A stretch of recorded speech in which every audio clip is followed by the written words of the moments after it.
आज हम बात करेंगे माँ की गोद में वापस आने की ममता। मर्सिडीज की रफ्तार थोड़ी धीमी हुई तो ओम ने शिवांगी की तरफ एक नज़र डाली। उसकी आंखों में अब भी गीली गीली उदासी तैर रही थी। कभी सिसकिया तो कभी मौन आर्तनाद उसकी आवाज़ में समा जाती। विधि की विडंबना ने दोनों को झकझोर कर रख दिया था। ओम थोड़ा संभल चुका था, पर शिवांगी का फूल सा चेहरा अब भी पीड़ा से बादलों जैसा धुंधला था। गाड़ी पानी के संपाकों से टकरा नहीं रही थी और मन को भिगोती जा रही थी। अचानक ओम की नज़र पीछे की सीट पर गई। 5 साल का नन्हा भाई गोद में 2 साल की मासूम बहन को सुलाए बैठा था। मासूमियत से भरे उनके चेहरे पर निष्कलंक भाव, आंखें बंद, पर कितनी निश्चलता समाई हुई थी। आज ओम को यह बात राधी को देखकर समझ आई। 5 साल का अर्जुन, लेकिन समझदार। आंखें बंद किए बैठे अर्जुन के माथे पर चिंता की लकीरें और एक अनाथ बच्चे की साया स्पष्ट दिखती थी। तभी सामने से आ रही हेडलाइट की तेज चमक ने ओम को विचारों से बाहर खींचा। उसने जोर से ब्रेक मारा। गाड़ी एक तरफ रोकी। शिवांगी डर गई। राधी नीचे गिर पड़ी और अर्जुन चौंक कर जाग गया। शिवांगी ने राधी को छाती से लगा लिया। अर्जुन भी आंसुओं से भरी आंखों से उन्हें देखता रहा।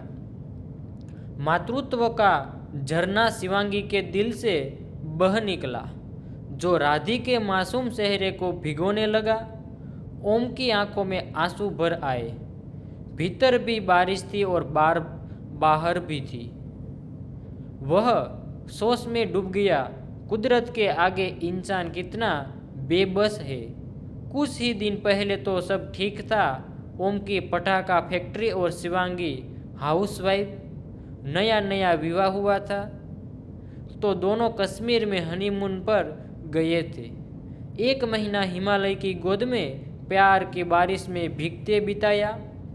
फिर घर लौटे और रोजमर्रा की जिंदगी शुरू हुई। फैक्ट्री का मैनेजर मिस्टर मेहता एक विधुर लेकिन बेहद नेकदिल। ओम उन्हें बड़े भाई जैसा मानता था। पत्नी के जाने के बाद मेहता टूट गया था, लेकिन अपनी नन्ही बेटी राधी और बेटे अर्जुन को देखकर फिर जी उठा। दोनों को खूब लाड करता।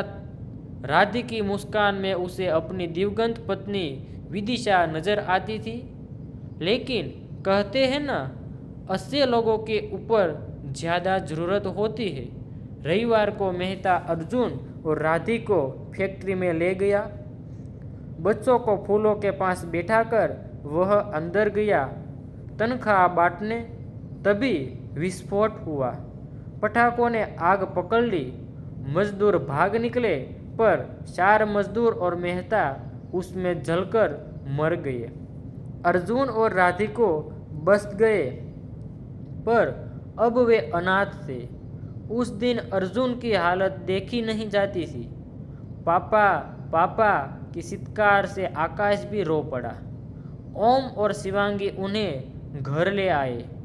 गांव में मेहता के कोई रिश्तेदार नहीं आए थे।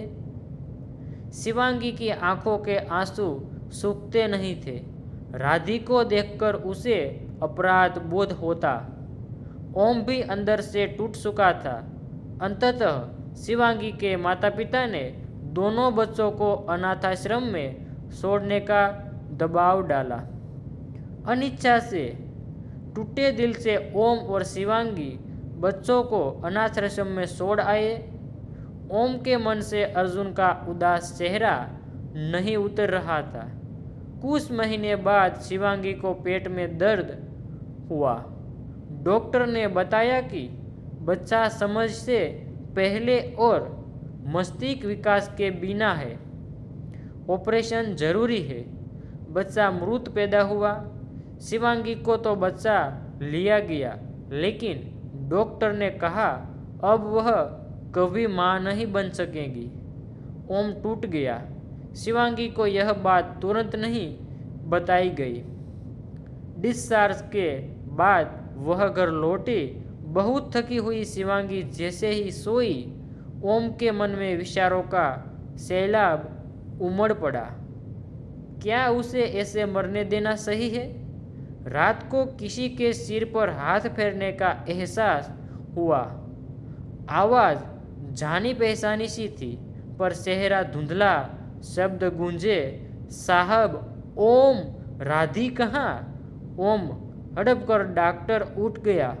उसने शिवांगी की गोद में सिर रख दिया। दोनों मौन संवाद में खो गए। अगली दोपहर शिवांगी अचानक आवाज सुनती है, मेरी लाडकी को खम्मा, घणी रे मेरी बेटी को खम्मा। वो दौड़कर बाहर आई। अर्जुन राधी का हाथ पकड़े वही गीत गा रहा था। शिवांगी ने दोनों को बाहों में भर लिया। आंसू थमने का नाम नहीं ले रहे थे। ओम भी दरवाजे के पीछे खड़ा सब देख रहा था। उसकी आंखें भर आई। उसने आसमान की तरफ देखा और कहा, मेरी लाडकी को खम्मा घणी, मेरी बेटी को खम्मा घणी।